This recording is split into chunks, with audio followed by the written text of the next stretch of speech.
జీవితంలో, ఇద్దరి జీవితాల్లో విశ్వాసం అవిశ్వాసం, హల్లెలూయా, విశ్వాసం అవిశ్వాసం రెండు పోరాడుతా ఉంది.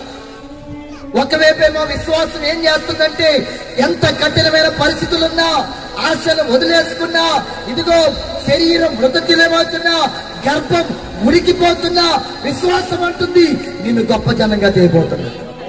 హల్లెలూయా. విశ్వాసం అంటుంది ఆకాశ నక్షత్రం వలె నీ జనాంగం ఉండబోతుంది. విశ్వాసం అంటుంది భూమి మీద ఉన్న ఇసుక రేణువులో నీ సంతానం ఉండబోతుంది. హల్లెలూయా. దాని పక్కనే ఉండి అవిశ్వాసం అంటుంది. ఏం చేస్తాడే దేవుడు? హల్లెలూయా. 20 సంవత్సరాలైంది, ఎప్పుడో పిలిచిండు దేవుడు. పిలిచిన దేవుడు ఇప్పుడు ఉన్నాడో లేడో, అసలు ఆయన నువ్వు చూడలేదు. చూడకుండానే ఆయన మాట నమ్మి వచ్చావు. ఆయన ఏమన్నా నీకేమన్నా బైబిల్ ఇచ్చాడా? నీకేమన్నా ఒక అయ్యగారిని చూపించి బలపరిచాడా? హల్లెలూయా.